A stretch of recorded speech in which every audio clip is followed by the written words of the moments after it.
Muy buenos días, el Señor colme de bendiciones grandemente a cada uno de ustedes, esperando en Cristo Jesús que estén sanos, ustedes y su familia. Una vez más nos reunimos por este medio para traer adoración al Padre, por medio de las alabanzas y por medio de su santa palabra. Te invito a que me acompañes a Salmos capítulo 34, a leer versos del 1 al 3. Leemos: Bendeciré a Jehová en todo tiempo, su alabanza estará de continuo en mi boca. En Jehová se gloriará mi alma, lo oirán los mansos y se alegrarán. Engrandeced a Jehová conmigo y exaltemos aún su nombre. Este tiempo es para exaltar el nombre de nuestro Dios y que los vecinos escuchen que estamos adorando a un Dios vivo, que escuchen que estamos adorando al Rey de Reyes y Señor de Señores. Te alabaré, mi buen Jesús, te alabaré con todo mi corazón.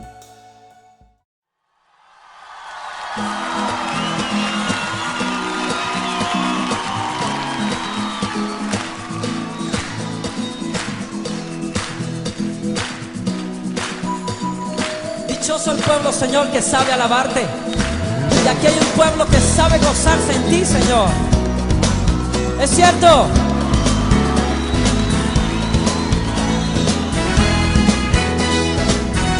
En todo tiempo, Señor, nuestro corazón te alabará, Señor. Eres tú la única razón de mi adoración, Jesús. Eres tú la esperanza que anhelé tener, Jesús. Confío en ti, me has ayudado, tu salvación me ha regalado. Hoy hay gozo en mi corazón, con mi canto te alabaré. Te alabaré, te glorificaré. Te alabaré, mi buen Jesús. Te alabaré, te glorificaré. Te alabaré, mi buen Jesús. Así es.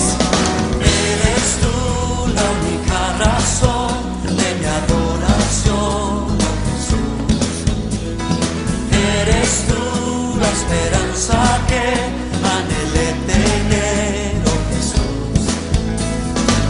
Confío en ti, me has ayudado, tu salvación me ha regalado. Hoy hay gozo en mi corazón, con mi canto te alabaré. Desde hoy, Te alabaré,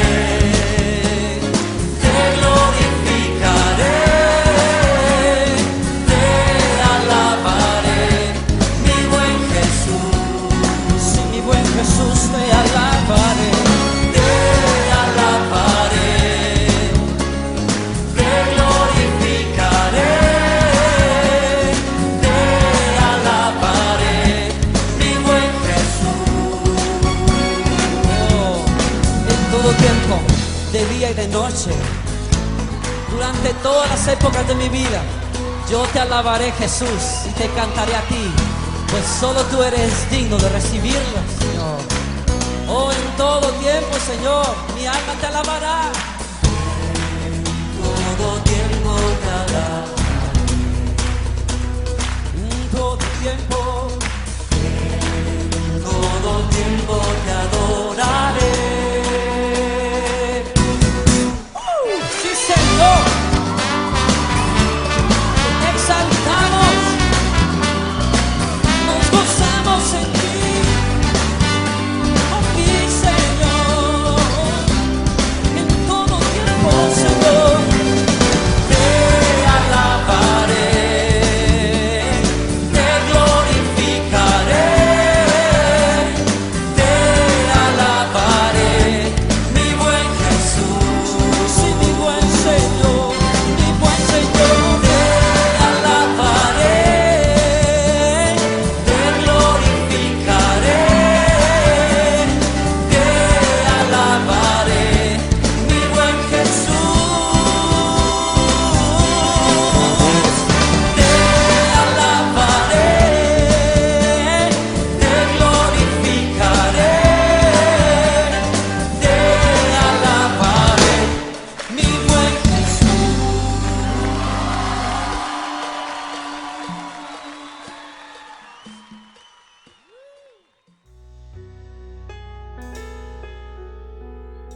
Excelente adoración.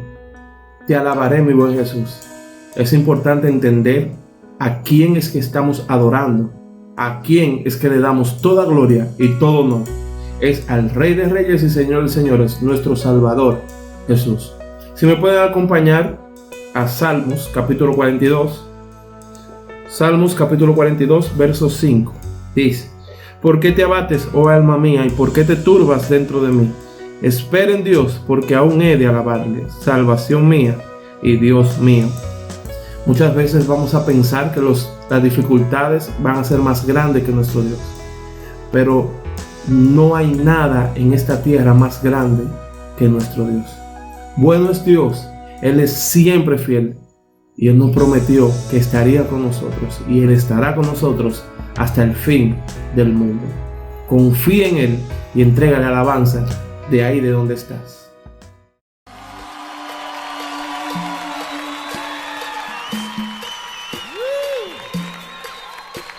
Sí, sí, sí, Señor. Es bueno alabar tu nombre, Jesús, precioso. Este es el lugar de tu alabanza, Señor. Nos hemos reunido para declararte a ti, Jesús. Bueno es alabarlo, Señor, hombre, darte gloria, honra y honor. Por siempre bueno es alabarte, Jesús, y gozarme en tu poder. Bueno es alabarlo, Señor, tu nombre, darte gloria, honra y honor. Por siempre bueno es alabarte, Jesús, y gozarme en tu poder.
muy bella adoración.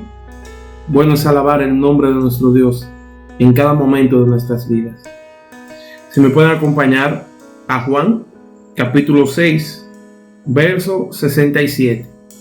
Juan 6, 67. Dijo entonces Jesús a los 12: ¿Queréis acaso iros también vosotros? Les respondió Simón Pedro: Señor, ¿a quién iremos? Tú tienes palabras de vida eterna. Sabias palabras de Pedro, porque la vida eterna solamente la podemos hallar en Cristo Jesús. Por su sacrificio que hizo en la cruz, solamente en Él podemos encontrar la vida eterna. A Él es que estamos cantando a todo pulmón en esta mañana. Te invito a seguir adorando el nombre de nuestro Dios.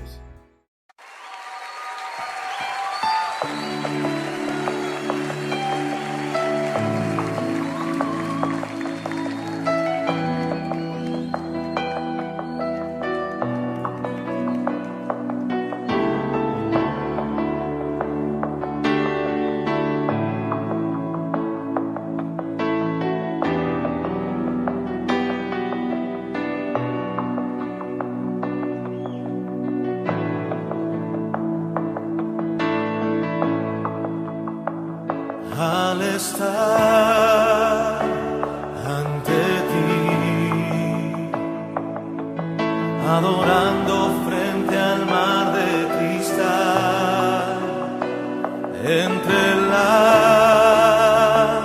multitud,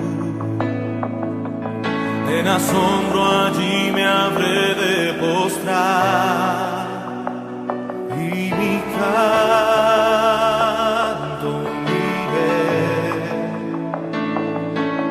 a millones proclamándote Rey, y mi voz oirás entre las multitudes cantar.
Cristo vino. Juan 1:11. A los suyos vino y los suyos no le recibieron. Cristo murió en la cruz. Primera de Pedro 3:18. Porque Cristo padeció una sola vez por nuestros pecados, el justo por lo injusto, para llevarnos a Dios. Y siendo a la verdad muerto en la carne, pero vivificado en espíritu. Cristo se levantó. Mateo 28:6. No está aquí, pues ha resucitado, como dijo. Venid y ved el lugar donde fue puesto el Señor. Cristo se fue. Hechos 1:9. Y habiendo dicho estas cosas, viéndole ellos, fue alzado y le recibió una nube y lo ocultó delante de ellos. Cristo regresará. Y esta promesa la podemos ver en el libro de los Hechos, capítulo 1, versículo 11, el cual dice: Este mismo Jesús, que ha sido tomado de vosotros al cielo, asimismo vendrá, como le habéis visto ir al cielo. ¿Puede el hombre salvarse a sí mismo? El hombre por su propia capacidad no puede salvarse a sí mismo. Él debe creer en Cristo Jesús, debe creer que Él vino a morir por nosotros, que resucitó, que Él se fue y que Él regresará. Toda la confianza del ser humano debe estar colocada en Jesucristo, en los méritos de Jesucristo. Si quieres ser salvo, cree en Jesucristo y tú y tu casa serán salvos. Juan 14:6. Porque Él es el camino, la verdad y la vida. Nadie viene al Padre si no es por mí. Jesucristo es el camino hacia el Padre. Jamás podrás encontrarlo por tus propias fuerzas. Necesitas la misericordia de Dios.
Muy buenos días, que el Señor los bendiga mucho. Siempre es con sumo honor y privilegio que tenemos primero y sobre todo para compartir de la palabra de Dios con cada uno de ustedes, esperando que hayan tenido una excelente semana. Algo bueno, empezamos bien la semana, por lo menos el toque de queda nos lo alargaron 2 horitas más. Esas 2 horitas nos ayuda a aprovechar el fresco de las tardes, y eso es bueno.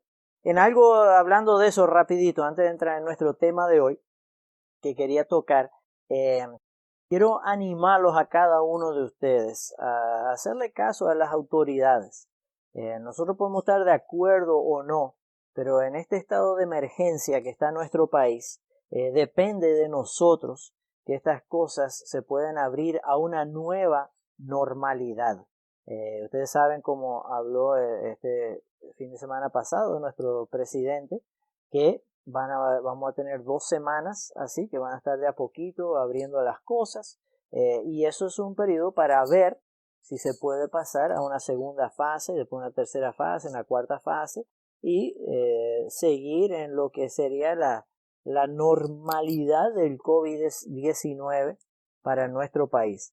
En lo que quiero animarlos, nosotros como cristianos debemos dar el ejemplo y debemos ser personas que demostramos el respeto a las autoridades que Dios nos ha dado. Tristemente en muchos países, incluso en el nuestro, cristianos han dejado una mala fama de no hacer caso hacer lo que querramos. No sé si escucharon unas semanas atrás una pastora en Higüey, San Pedro, para allá, que la arrestaron porque tenía un culto en medio de esta pandemia. Eso es una falta totalmente de respeto hacia las autoridades que Dios nos ha dado. Y en eso quiero animarlos e instarlos a hacer las cosas bien. Se está dejando abrir los negocios de a poquito. Vamos a ponernos nuestras máscaras, vamos a ir a trabajar cuando nos toca, dando siempre nuestro 100% para que el Señor sea honrado y glorificado, y a la misma vez protegiéndonos nosotros y protegiendo a nuestras familias cuando regresemos a nuestro hogar. Entonces quería solamente animarlos con eso antes de entrar en el tema de hoy. Entonces, por ese comercial no les voy a cobrar extra. Como no los veo, no sé si me van a tirar. Bueno, tal vez es bueno no verlo. Tal vez no se me van a tirar algo o se están sonriendo, pero también es bueno el traer una sonrisa al rostro de las personas. Queríamos hoy seguir con nuestro estudio del libro de Marcos. Estamos en el capítulo 12. Hoy vamos a concentrarnos empezando con el versículo 35. Jesús, como bien habló nuestro hermano Jonathan, Jesús está hablando en el templo. Toda la gente ya conocía quién él era. Les estaban haciendo muchas preguntas, él la contestaba. Algunas de las preguntas se quedaba la gente, especialmente los líderes, medios atónitos, porque veían con esa autoridad que él les respondía las preguntas, y le hicieron esa pregunta de cuál es el más grande mandamiento que vimos la semana pasada. Pero por debajo de eso, Jesús entiende qué es en verdad lo que ellos están buscando. Ellos están buscando cualquier manera de desacreditarlo, de buscar, saber de dónde viene su autoridad. Y por eso, aunque ellos no le dijeron nada, aquí en el versículo 35, empezando, dice: enseñando Jesús en el templo decía: ¿cómo dicen los escribas que el Cristo es hijo de David? Pues el mismo David dijo por el Espíritu Santo: dijo el Señor a mi Señor, siéntate a mi diestra, hasta que ponga a tus enemigos por estrado a tus pies. David mismo lo llama Señor. ¿Cómo pues es su hijo? Y gran multitud del pueblo lo oía de buena manera. Jesús aprovechó que estaban todos ahí en el templo. Y la pregunta que ellos querían hacerle básicamente: ¿qué creen ustedes acerca del Cristo o del Mesías? Desde los días del rey David, el pueblo de Israel había estado esperando la llegada de su Mesías, el que iba a redimir o a salvar al pueblo de Israel. Este Mesías era descendiente del rey David. Lo expresa en el 2 de Samuel capítulo 7. Por el tiempo no vamos a entrar ahí, pero Dios hace un pacto con David, y el pueblo judío entendía y creía esto. Todos los religiosos especialmente sabían esto, que el Cristo o el Mesías era considerado como un hijo de David por su descendencia. Nosotros vemos este nombre hacia Jesús aquí mismo en Marcos 10, el ciego en Bartimeo. ¿Ustedes se acuerdan cuando él escuchó a la multitud, llamó a Jesús, Jesús, hijo de David? Es en Marcos 10. Cuando Jesús está sacando los demonios a un hombre en Mateo 12, dice la multitud: ¿será este hijo de David? Tenemos nosotros muchas historias en la Biblia cuando la gente se pregunta y lo compara a Jesús como el hijo de David, este Mesías que ellos estaban esperando para venir a redimirlos. También nosotros vemos de la descendencia de Jesús. Jesús, por medio de su madre María era descendiente de David. También José, aunque José no fue el padre físico, obviamente de Jesús, pero fue su padrastro, padre de crianza. José también era descendiente de la familia de David. Entonces vemos aquí que el ser llamado hijo de David tiene su sentido porque Jesús, y es anunciado desde antes, viene de la descendencia del rey David. Entonces Jesús habla, mientras está hablando aquí en el templo, él resalta lo que dice el Salmo 110. Y si nosotros vamos a buscarlo en nuestras Biblias, el Salmo 110 dice así: Jehová dijo a mi Señor, siéntate a mi diestra hasta que ponga tus enemigos por estrado de tus pies. Jehová enviará desde Sión la vara de tu poder, domina en medio de tus enemigos. Tu pueblo te ofrecerá voluntariamente en el día de tu mando, en la hermosura de la santidad. Desde el seno de la aurora tienes tú el rocío de tu juventud. Juró Jehová y no se arrepentirá. Tú eres sacerdote para siempre según la orden del Melquisedec. El Señor está a tu diestra. Quebrantará a los reyes en el día de su ira. Juzgará entre las naciones, los llenará de cadáveres. Quebrantará las cabezas en muchas tierras. Del arroyo beberá en el camino por el cual levantará la cabeza. Este es el Salmo 110. Y de lo que nosotros vemos de esta porción es la primera parte.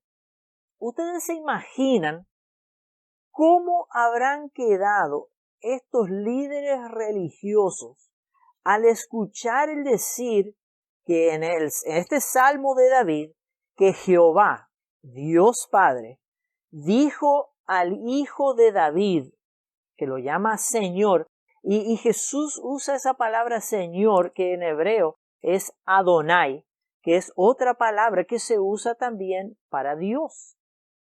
Entonces la pregunta estaba, ¿cómo ellos explican que el rey David se refiere a su hijo, al Mesías, como Dios? La respuesta es clara y sencilla. La encarnación de Cristo, como nos enseñan las Escrituras, es el Dios y hombre, humano y divino, por medio del nacimiento milagroso de la Virgen María. Jesús le está explicando que el Mesías es humano y divino, físico y sobrenatural. Es los dos, hijo de David y Señor de David. Y como aclara Pablo en Romanos 1, del 1 al 4, Él es Señor de todo. Mire lo que dice Pablo. Dice Pablo, siervo de Jesucristo, llamado a ser apóstol, apartado para el Evangelio de Dios, que Él había prometido antes por sus profetas en las sanas Escrituras, Evangelio que se refiere a su Hijo, nuestro Señor Jesucristo, que era del linaje de David según la carne, que fue declarado Hijo de Dios con poder según el Espíritu de Santidad por su resurrección de entre los muertos. Jesús les aclara a los líderes religiosos en especial y a todos los que están escuchando en el templo que están en la presencia de Dios en la carne. Tristemente hay mucha gente que cuando abre la Biblia y predica y expresa lo que dice la Biblia, dicen que Jesús nunca se refiere a él mismo como Dios. Obviamente no están leyendo la misma Biblia que leo yo, ni siquiera el pasaje que nosotros estamos viendo, ni el de Marcos, ni siquiera el de Salmos.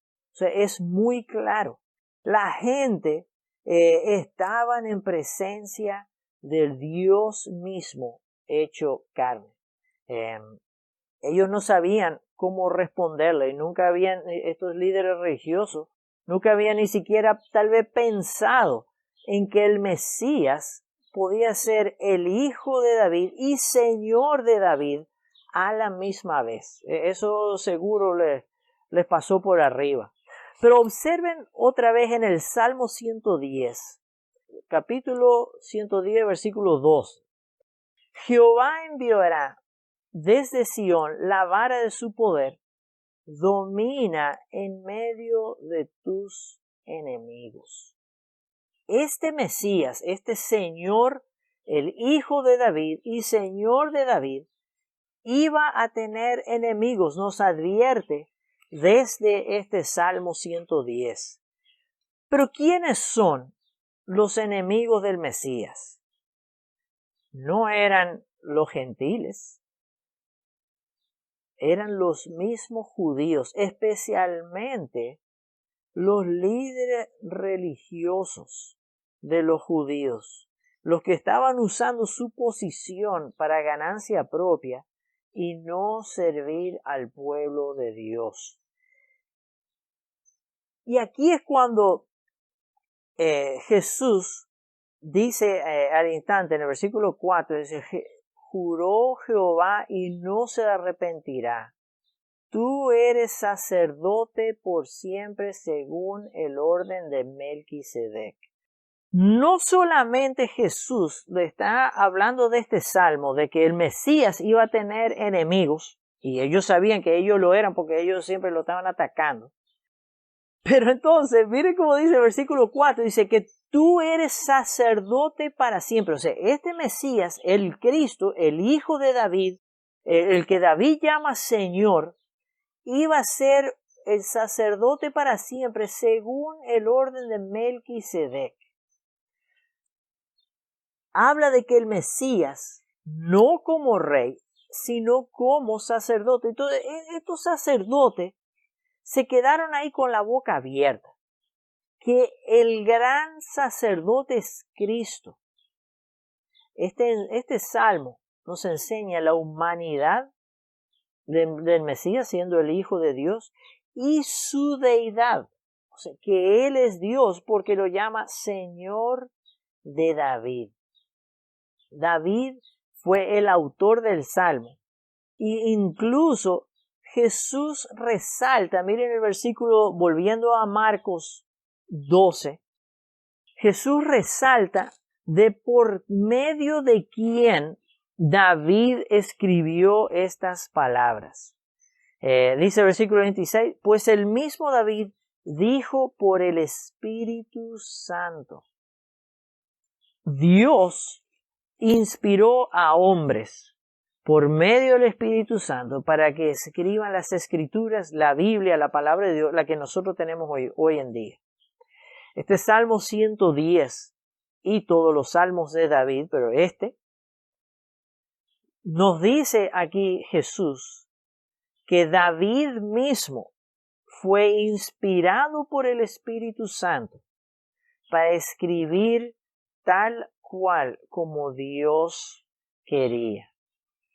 Y eso le da hasta más autoridad todavía a lo que David estaba diciendo acerca de este Mesías, siendo hombre y siendo Dios, siendo su descendiente y siendo su Señor. Y esto era algo que lo tenía muy preocupado, muy confundidos, con la boca abierta a todos estos sacerdotes, porque ellos, les garantizo, nunca habían pensado de que el Mesías prometido iba a venir y iba a ser carne y Dios a la misma vez. Y cuando continuamos nuestro pasaje en Marcos 12, llegamos al versículo 38. Jesús, en los primeros 3 versículos, 35, 36, 37, le está aclarando de quién Él es. ¿Quién es este Jesús? Él es Dios y Él es humanidad. Él es carne y Él es espíritu.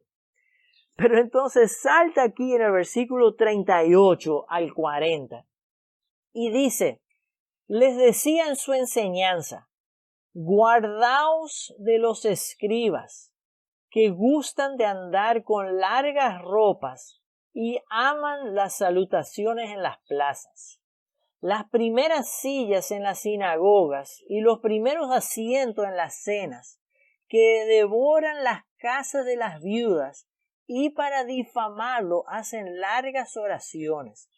Estos recibirán mayor condenación.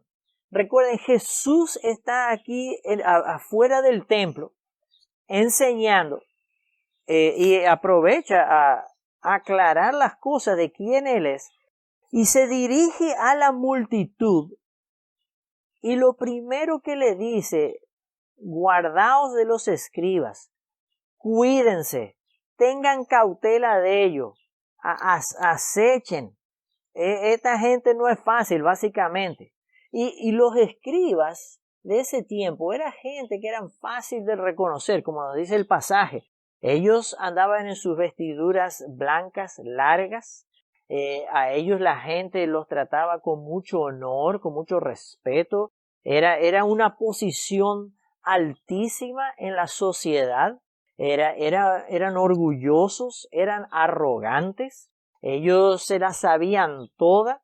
Cuando ellos llegaban, por ejemplo, a un cumpleaños, a ellos habían que darle las primeras sillas. Incluso los padres del cumpleañero tenían que darle las mejores sillas, la silla de ellos, de los padres del cumpleañero. Ahí es donde iban los escribas, porque ellos tenían que ser vistos por todos. Y miren lo que dice Jesús. Dice, primero, guárdense de ellos, tengan cuidado de ellos. Y enseguida Jesús dice de ellos, devoran las casas de las viudas. Significa que nos guardemos de estos líderes que usan su posición para aprovecharse de la gente y en especial de los más débiles y los más necesitados. Ustedes saben que así como los tiempos de Jesús, tristemente hoy en día hay estas clases de abuso. Hay personas que se aprovechan de las debilidades de otros para su beneficio personal.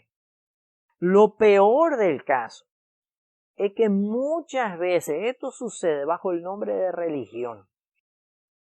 Por eso, como dice el pasaje aquí, así como Jesús le habla a la multitud, guárdense, nosotros también debemos de guardar, nosotros también debemos estar alerta, cautelosos, como nos dice la palabra de Dios.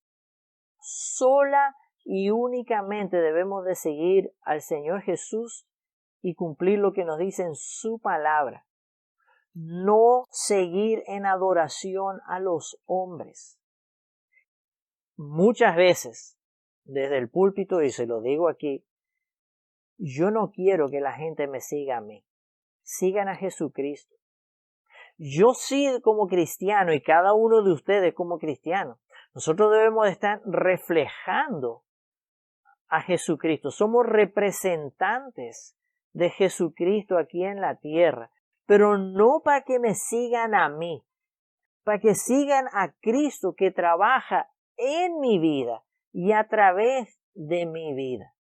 Y entonces esto era lo que Jesús estaba advirtiendo a los líderes. Quiero tomar un paréntesis aquí.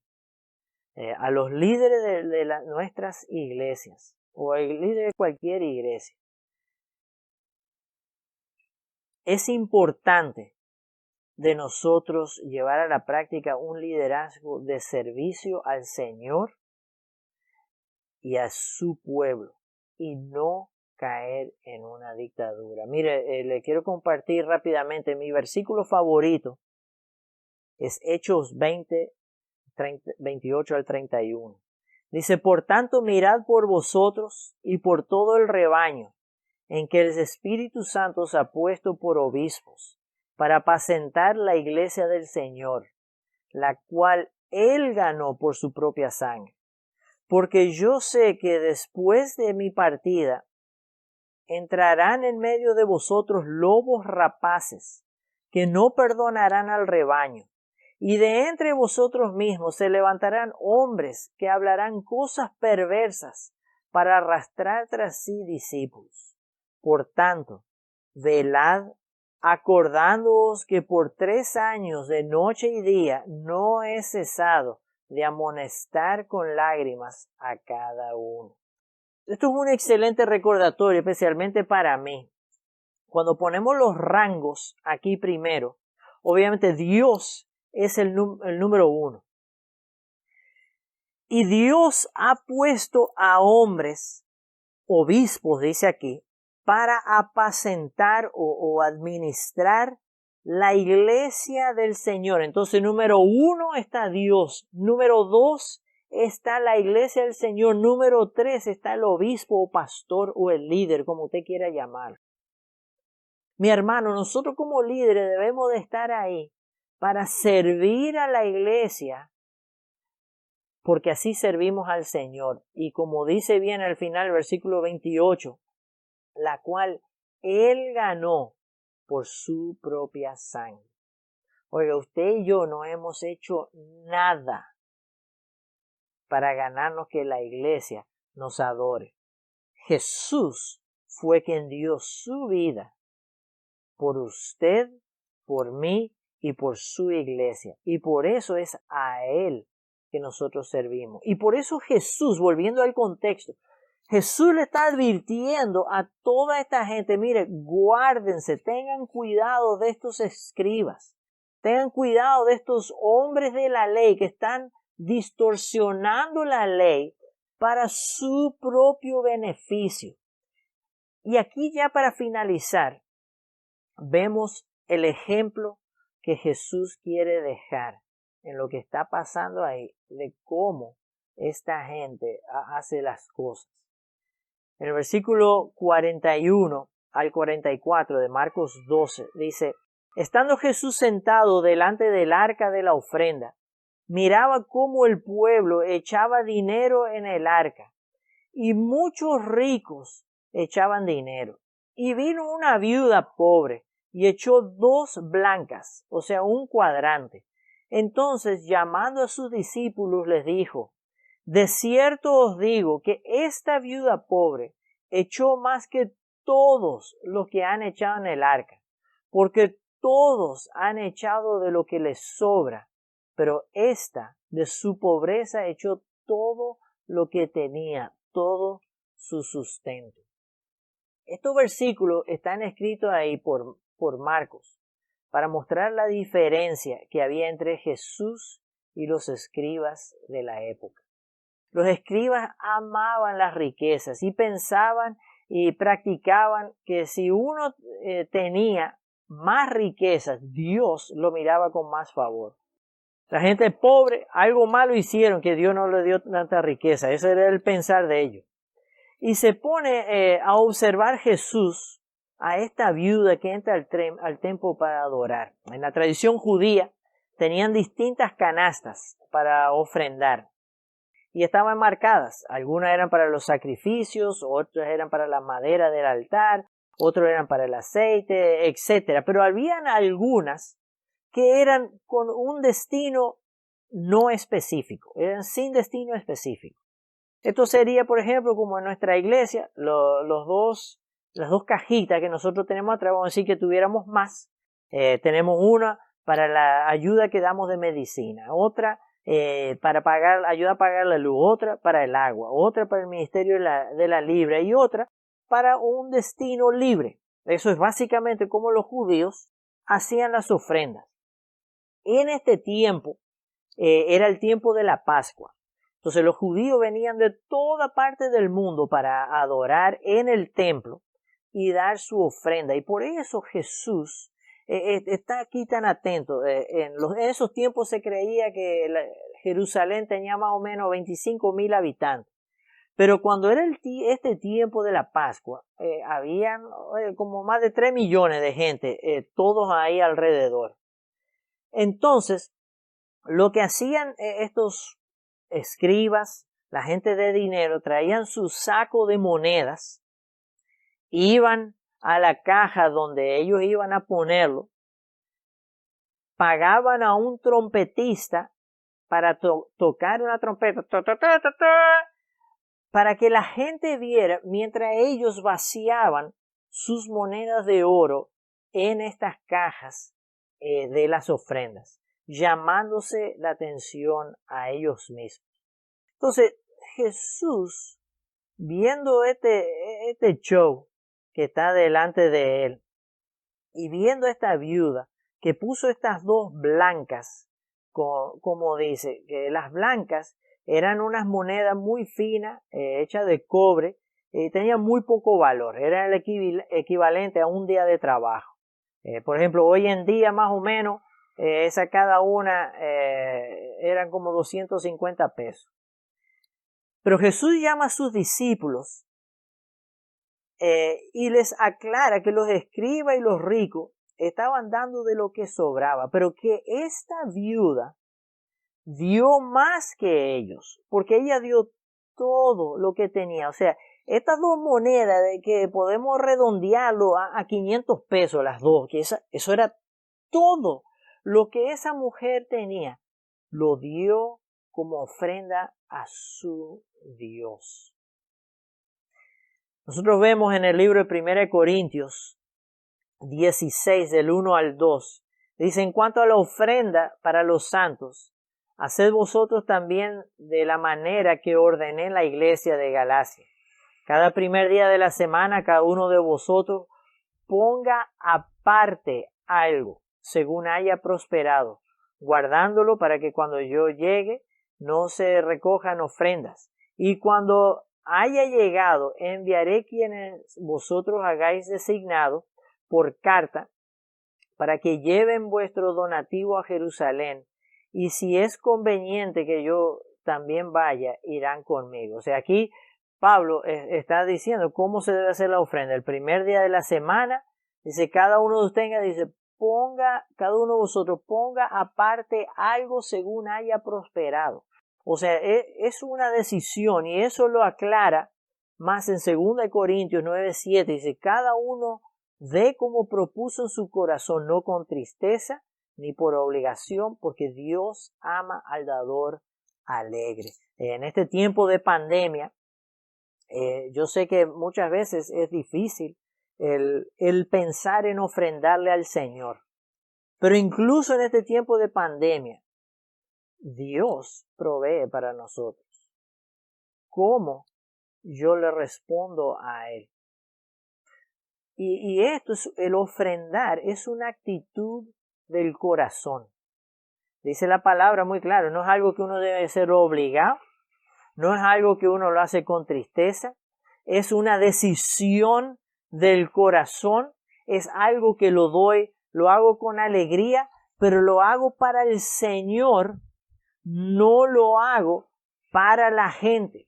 Entonces, por ejemplo, ustedes se imaginan que nosotros en la iglesia, cuando ya nos estemos reuniendo, pongamos el canasto de las ofrendas ahí adelante, en vez de pasarlo, y nosotros vayamos uno por uno. Mira, a ti te toca subir para dar. ¿Cuánto tú vas a dar? ¿Cuánto tú ganaste? No, mire, yo esta semana me gané 1,000 pesos, pero yo voy a dar 25. Mire, charlatanazo, pero eso ni un 10%. Usted está loco, usted tiene que darle más a Dios. Usted se imagina que nosotros hagamos así. Eso es darlo de corazón. Eso es darlo no por obligación. Eso es darlo con alegría. Eso es darlo como uno propuso en su corazón. No. Pero tenemos que darle a Dios con alegría, poniendo aparte de lo que Él ha prosperado. Hay algunas personas que cuando cobran, sacan un sobrecito y ponen en el sobrecito lo que ellos sienten que es su ofrenda. Hay otros que ponen aparte de otras maneras, y eso es alabar al Señor con mis ofrendas. Esta señora, ella no puso aparte algo, ella lo dio todo. ¿Por qué?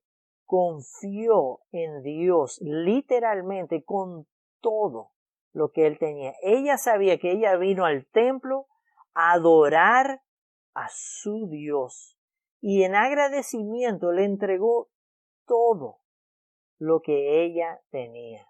En conclusión, este pasaje trata de darnos el mensaje de que Jesús es Dios. Y sí debemos de confiar en Él única y solamente con todo lo que yo tengo. Él no solamente se hizo carne y murió y ya, no. Él se hizo carne, murió, resucitó y hoy todavía obra y trabaja por medio del Espíritu Santo en y a través de nuestras vidas. Y quiero terminar dejándole el proverbio favorito de mi hija, Proverbios 3, 5 al 8. Dicho de paso, ya Cassandra se graduó, gracias a Dios, y entonces estamos orando por un empleo para ella, que ella pueda ejercer y hacer lo que Dios tiene para ella con su vida. Pero aquí su proverbio favorito, y para terminar, Proverbios 3, 5 al 8. Confía en Jehová con todo tu corazón y no te apoyes en tu propia prudencia. Reconócelo en todos tus caminos y Él hará derechas tus veredas. No seas sabio en tu propia opinión, sino teme a Jehová y apártate del mal, porque esto será medicina para tus músculos y refrigerio para tus huesos. Mis hermanos, Dios los bendiga y espero que estas palabras que nosotros vimos aquí de Marcos, capítulo 12, sean en verdad de ánimo y de reflexión para la vida de cada uno de nosotros, recordando Jesús es hombre y Jesús es Dios a la vez. Y todo lo que tengo, debo de confiárselo única y solamente a Él, buscando que Él sea reflejado en y a través de mi vida. Dios me los bendiga mucho y espero vernos pronto para darnos ese abrazo que tanto nos merecemos. Pasen un buen día.